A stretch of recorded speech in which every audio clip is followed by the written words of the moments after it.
Ya, shalom semuanya. Kembali lagi bersama saya Jeffrey Simarmata. Di video kali ini saya akan membawakan video podcast bersama dengan sudah ada narasumber kita di sini ya, Pak Evan Cahyadi. Sebelumnya saya ingin menjelaskan tujuan video ini adalah untuk tugas proyek pelayanan digital yang kelima dengan judul berkolaborasi. Ya, baik. Selamat malam Pak Evan Cahyadi. Dipanggilnya Pak Evan ya? Atau gimana? Silakan Pak, boleh perkenalkan Ya, namanya. Pak Evan juga boleh, biar lebih mantep gitu. Lebih tampan ya. Oke, Pak Evan, boleh dikasih tahu dulu nih nama lengkapnya siapa? Oh, ini nama baptis atau gimana? Boleh, nama lengkap, nama baptis boleh, silakan. Oke, perkenalkan nama saya Yosep Sukmajadi, biasa sih dipanggil Evan Cahyadi. Dalam keseharian seperti itu. Oke, baik. Pak Evan, saya panggil Pak Evan aja ya. Pak Evan sekarang kegiatannya apa nih Pak Evan? Apakah kerja atau kuliah? Saya sekarang kegiatan saya kuliah, udah gitu saya menjabat sebagai ketua RT sudah 2 periode. Oh baik. Berarti kalau kuliah di kampus mana Pak? Saya kuliah di kampus STT Pelita Bangsa, lebih tepatnya di Pasar Baru. Pasar Baru ya. Baik. Kalau untuk semesternya Pak, semester berapa Pak? Semester 5 sekarang. Oh, semester 5 ya. Sama saya juga di Pelita Bangsa semester 5, berarti Bapak teman saya ya? Oh iya. Oke, iya Pak.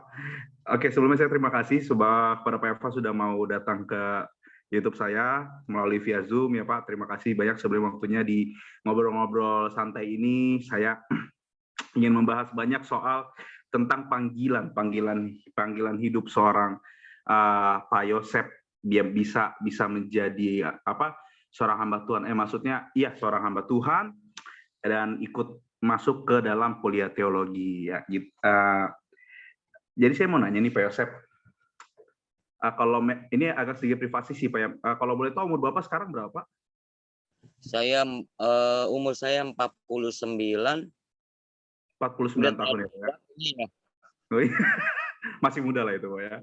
Nah, di umur Bapak ya 49 tahun ini kan Pak, kita akan tahu kan ya, banyak sekali bahwa rata-rata memang kehidupan di kampus itu banyak yang umur-umur kadang ya 20 tahun ke atas atau enggak 20 tahun ke bawah ya, paling pantas 18 tahun, bahkan untuk umur 40 tahun jarang. Ada banyak, tapi mungkin untuk di sekolah kelas teologi mungkin jarang ya Pak ya, mungkin mahasiswanya tidak banyak. Nah,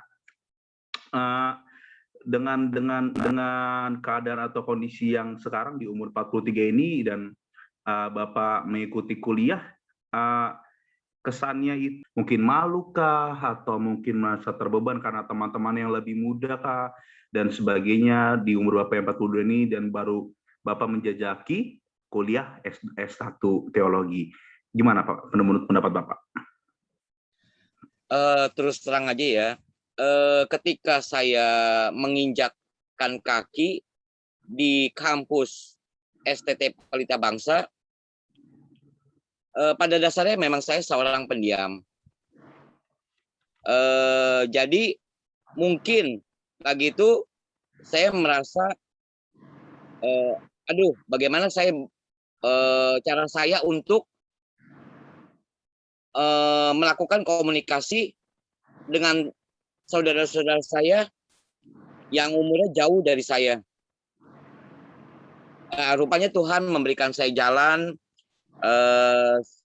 Ternyata ada salah satu mahasiswa yang mendekati saya dan mengajak kenalan dan mengajak saya ngobrol, dan dari situlah saya merasa bahwa ini adalah tempat saya untuk Tuhan memakai saya untuk belajar, dipakai Tuhan untuk melayani Tuhan dimanapun saya berada. Ya. Jadi saya merasa sebenarnya saya orangnya tidak memandang dia usia berapa, karena saya merasa bahwa dari semenjak dahulu pun saya mempunyai teman-teman itu memang di bawah saya. Jadi saya tidak mempersoalkan mereka umur mereka, saya tetap bisa berkomunikasi dengan mereka, saya tetap bisa bersahabat dengan mereka, dan saya bisa menyesuaikan diri saya terhadap mereka. Baik, Pak Yo. Berarti walaupun sudah umur 42 tidak ada rasa ini, Pak ya. Mungkin pertama-tama mungkin agak grogi dan sebagainya, tapi seiring berjalan waktu Pak Yo dapat menjalankan dan tidak merasa kayak harus malu gitu di umur segini, tapi mau tetap berjuang ya Pak ya, walaupun udah umur segini untuk terus menjalani pendidikan panggilan Tuhan di teologi ini ya Pak ya. Iya benar. Baik, untuk pertanyaan selanjutnya Pak Yo, sorry Pak Evan ya, Pak Evan. Jadi tadi sih dari ini ya Pak ya, saya bertanyanya dari segi umum kayak apa yang dialami oleh Pak Yo, tapi sekarang saya mau nanya lebih ke dalam, yaitu dari mana sih Pak awalnya gitu? Awalnya Bapak tuh kok tiba-tiba kok bisa sih tiba-tiba kok terpanggil gitu masuk sekolah teologi? Apakah ada panggilan khusus kah, atau mungkin dari pengalaman-pengalaman khusus yang terjadi sehingga Pak Evan memutuskan untuk mengikuti atau mengambil kuliah SRT Teologi di Pelita Bangsa ini, Pak? Dipersilakan. Oke, ceritanya sih sebenarnya panjang. Ceritanya panjang sekali. Cuma saya persingkat. Sebenarnya saya sudah terpanggil semenjak saya duduk di bangku SMP. Sudah terpanggil. Jadi saya dulu setelah lulus SMP itu saya mau melanjutkan ke sekolah agama, karena saya merasa Tuhan memanggil saya gitu loh. Tapi karena kondisi saya pada saat itu tidak ada yang mendukung, maka hal itu tidak terjadi. Karena saya sudah menghadap Romo lagi itu ya, Romo sebanyak 3 kali, tapi Romo itu menolak dengan alasan bahwa kamu harus memikirkan terlebih dahulu. Karena saya Romo bilang katanya karena saya tidak cukup untuk menerima tantangan setelah saya menjadi Romo. Nah, setelah itu ya sudah, harapan saya untuk menerima panggilan Tuhan pupus. Nah kebetulan seiring berjalannya waktu, ternyata Tuhan memanggil saya kembali. Di tengah-tengah saya jatuh dalam sakit. Nah, dari situlah saya bertekad untuk memulai lagi untuk mencari seseorang yang bisa membantu saya untuk melangkah saya untuk menjadi sekolah di pendidikan agama. Lalu setelah ternyata memang Tuhan menunjuk salah satu orang untuk membantu saya gitu loh. Keluar dari permasalahan saya. Nah, setelah berjuang, akhirnya Tuhan juga memakai seseorang hamba Tuhan untuk mendidik saya, dan akhirnya hamba Tuhan itu menyuruh saya untuk sekolah. Nah, tapi tidak cukup sampai di situ aja. Rintangan-rintangan itu banyak. Ternyata dari pihak gereja tempat saya bernaung itu tidak memberikan dukungan, tidak mensupport saya gitu loh. Malahan mereka nggak mungkin mereka ingin ingin menjatuhkan saya, tapi rupanya Tuhan berkata lain. Akhirnya dengan bimbingan Tuhan, saya melangkah ke STT Pelita Bangsa. Nah, gitulah. Oh, baik. Berarti memang panggilan Tuhan ini sejak dari Bapak kecil ya, Pak ya? Dari Bapak umur berapa kalau boleh tahu Pak itu, Pak? Aduh, itu lulus SMP berarti 13 ya. Ya, sekitar 13 tahun ya berarti lah, Pak ya. Dari umur 13 tahun itu Bapak sudah punya hati untuk mau dibimbing dan mau untuk mengikuti pembinaan ataupun kuliah ya, Pak ya. Jatuhnya kuliah untuk kuliah teologi, tetapi karena belum ada kesempatan dan Bapak berarti menunggu sekitar berapa tahun itu Pak ya berarti hingga sekarang ya? 30-an sampai 30-an sampai 40-an lah. 30 tahun Bapak Pak Evan menunggu dan apa merasa semangat, kerinduan, panggilan itu masih apa melekat ya pada dalam hati ya. Serasa nggak benar-benar kayak nggak bisa hilang ya Pak ya? Iya. Oh, baik. Berarti memang sangat lama untuk menunggu ya Pak ya, hingga sampai di umur yang sekarang, Pak puji Tuhan baru dapat jalan, baru Tuhan buka jalan ya Pak ya, di umur yang segini begitu banyak rintangan dilewati ya. Berarti selama seumur itu berarti Pak Yo sebelum kuliah ini berarti apa yang dilakukan Pak? Sehingga maksudnya sebelum masuk kuliah ini? Oh, setelah saya lulus itu saya terlebih dahulu saya kerja. Oh kerja Jadi ya. saya setelah lulus saya kerja di beberapa tempat, di beberapa perusahaan saya bekerja. Setelah itu saya berhenti keluar dan saya membuka usaha sendiri. Usaha apa Karena Pak? usaha saya sebenarnya udah maju, tapi karena lagi itu terbentur pada krisis di tahun 1998 ya, kalau nggak Oh salah. 98 Pak ya? Nah, ya, krisis itu usaha saya anjlok dan tidak bisa lagi dijalankan. Akhirnya ya sudah saya melakukan aktivitas saya seperti ya pelayanan, ikut pelayanan saja di gereja, terus ikut teman-teman, misalnya ayo bantu saya pelayanan di sana di sini gitu loh. Nah, jadi itu sementara saya lakukan seperti itu. Oh baik, berarti selama sebelum masuk kuliah itu Bapak ini ya lebih banyak berkecimpung di dalam dunia perkantoran, perusahaan, bahkan pernah buka usaha sendiri ya Pak Evan ya? Hingga pada tahap Pak Evan masuk ke kuliah teologi ini ya Pak ya. Berarti begitu ini Pak ya, berarti begitu apa namanya kerinduan untuk benar-benar untuk melayani Tuhan ataupun ikut panggilan Tuhan itu ternyata itu nggak pernah hilang ya Pak ya, ketika kita Iya. mau sungguh-sungguh mau percaya, kita mau ikut panggilan Dia ya Pak ya. Kalau Ya. saya merasa seperti ini, jika kita sudah dipanggil oleh Tuhan, kita kemanapun kita pergi, kemanapun kita lari, itu tidak akan bisa. Pasti akan ujung-ujungnya pasti akan kembali. Ya. Ujung-ujungnya Tuhan akan, kalau bahasanya Tuhan akan tangkap lagi kita Pak ya, untuk ikut ke jalannya Pak. Terpujilah Tuhan. Oke, baik Pak Yo.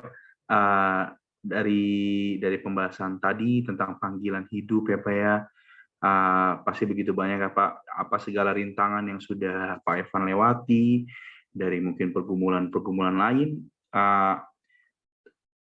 Kalau memang saya boleh tahu, yang membuat Pak Yo, walaupun di umur segini, pergumulan pasti banyak ya Pak ya, Pak Yo masih tetap semangat itu untuk kuliah dan menjalankan panggilan Tuhan dari pelayanan yang Bapak bilang, di tengah-tengah waktu yang mepet, apalagi sedang wabah seperti ini Pak. Yang menjadi motivasi terdalam Pak Evan itu apa? Untuk saya akan tetap bertahan nih untuk terus ikuti panggilan Tuhan sampai akhir. Kalaupun boleh Tuhan mengizinkan ambil lagi S2 ataupun ke jenjang yang berikutnya, itu motivasi terdalam dari diri Bapak itu apa, Pak? Motivasi saya adalah eh, saya percaya akan Tuhan gitu loh. Tuhan yang mengatur kehidupan saya. Jadi apapun yang Tuhan lakukan terhadap diri saya, itu akan saya lakukan. Karena diri saya itu adalah milik Tuhan, bukan milik siapa-siapa. Jadi saya mungkin Tuhan, bukan mungkin ya, Tuhan telah mengisi hati saya untuk terus mengikuti kemana Tuhan pergi. Jadi saya di hati saya sudah ada keyakinan bahwa Tuhan pasti memimpin langkah-langkah hidup saya. Kalau misalnya Tuhan tidak membimbing langkah hidup saya, nggak mungkin saya akan menginjak kakinya di sekolah tinggi teologi Pelita Bangsa. Berarti dari motivasi terdalam Payo hanya satu pribadi, yaitu Tuhan Yesus ya Pak ya. Kemanapun Tuhan mau Bapak pergi, Bapak terus ikut ya Pak ya. Motivasi Bapaknya itu Pak ya, untuk percaya dan ikut ya Pak. Sangat menguatkan saya pribadi juga Pak ya. Ya Pak, untuk penutupnya saya mau tanya sekali lagi nih Pak, mungkin Pak Yo punya pesan mungkin buat orang-orang luar sana, mungkin yang seumuran Pak Yo, ataupun mungkin buat kita-kita nih yang masih muda Pak Yo, atau mungkin yang di atas Pak Yo, untuk walaupun di umur segini dalam hal untuk mengikut dalam hal untuk maksudnya berkuliah, mungkin Pak Yo punya motivasi atau pesan-kesan untuk buat mahasiswa, mahasiswi teologi, ataupun orang-orang ya Pak, orang-orang yang punya kerinduan untuk mau kuliah teologi nih Pak, tapi dia umur udah segini, atau yang masih muda mau kuliah teologi, mau ikut Tuhan, mau lebih dalam gitu, maksudnya mempelajari firman Tuhan gitu Pak ya, dan diisi dengan berbagai materi pelajaran ya Pak, tapi dia yang muda-muda ini masih takut gitu, kayak aduh ini panggilan Tuhan gak ya buat gue, apa gimana, gue takut nih, apa gue coba-coba dulu ya gitu-gitu. Nah, apakah Pak Yo punya seperti ini Pak, semangat gitu, maksudnya pesan-pesan buat mereka gitu Pak, supaya agar mereka bisa gitu mengatasi itu gitu Pak. Silakan Pak Yo. Mungkin Pak Yo bisa pisah dari buat umur yang di atas, atau mungkin yang kita yang muda-muda ini Pak. Silakan. Oke. Saya hanya berpesan satu. Selidiki hati kita, diri kita sendiri lebih dalam lagi. Kita renungkan. Kalau itu ternyata memang adalah panggilan Tuhan, saya hanya berpesan untuk yang muda-muda, untuk yang tua, untuk terus maju, untuk mengikuti Tuhan seperti yang Tuhan kasih petunjuk. Karena di dalam situ Tuhan pasti akan membimbing langkah kita. Kemanapun, kalau kamu sudah seseorang sudah ditunjuk oleh Tuhan, sudah dikasih kesempatan oleh Tuhan, kemanapun kamu lari, kamu tidak akan bisa. Sama seperti jika kita sudah tua, jika kita sudah lemah, ataupun kita masih muda, ataupun kita masih kuat, pergunakanlah kesempatan itu untuk melayani Tuhan. Karena kesempatan itu yang diberikan oleh Tuhan itu tidak pernah datang untuk kedua kalinya. Jadi kalau seseorang sudah diberi kesempatan oleh Tuhan, pergunakan kesempatan itu baik-baik untuk memuliakan Tuhan.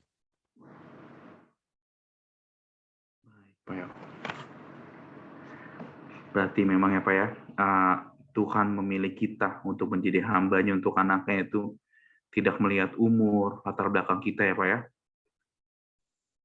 Asalkan kita benar-benar mau, ketika Tuhan beri waktu, Tuhan masih beri anugerah buat kita untuk kita melayani Dia. Kita mau kasih hidup kita ini untuk melayani Dia ya Pak ya. Mau berjalan seturut apa langkah yang Tuhan mau untuk kita ambil ya Pak. Puji Tuhan. Segitu aja Pak Yo. Podcast, kita bilang podcast ya, ngobrol-ngobrol santai kita malam ini Pak. Yang bisa saya tangkap dari Pak Yosef adalah bahwa memang mengikut Tuhan nggak selalu mudah, tetapi ketika kita mau terus berjuang untuk percaya, untuk berjalan di dalam langkahnya Tuhan, dalam panggilannya Tuhan, mau terus berjuang untuk melayani dalam waktu yang ada yang Tuhan kasih, Tuhan pasti membimbing kita dan nggak pernah meninggalkan kita ya Pak ya. Amin. Amin. Baik, terima kasih banyak. Saya panggil Pak Yo ya, nama-nama lengkap Pak Yo tadi. Pak Evan, maaf. Ya, terima kasih banyak Pak Evan untuk waktunya, untuk pesannya, untuk motivasi buat kami semua Pak ya, dan buat para penonton semua. Terima kasih sudah menonton. Sekali lagi bahwa jangan pernah menyerah untuk ikut Tuhan Yesus sampai akhir Tuhan panggil kita pulang atau Tuhan datang yang kedua kali. Tetap semangat. Pak Evan punya YouTube mungkin bisa disebutkan supaya di-subscribe? Punya. Nah, nama YouTube-nya apa, Pak Evan? Boleh? Oke, nanti kita setting, nanti saya taruh di deskripsi YouTube Pak Evan ya. Oke, baik Pak Evan, terima kasih banyak untuk waktunya. Sehat-sehat Pak Evan. Mungkin di waktu entah kita bisa ngobrol-ngobrol santai bareng lagi ya Pak ya. Tuhan Yesus berkati. Tuhan Yesus memberkati Pak Evan. Terima kasih semua. Shalom, God bless.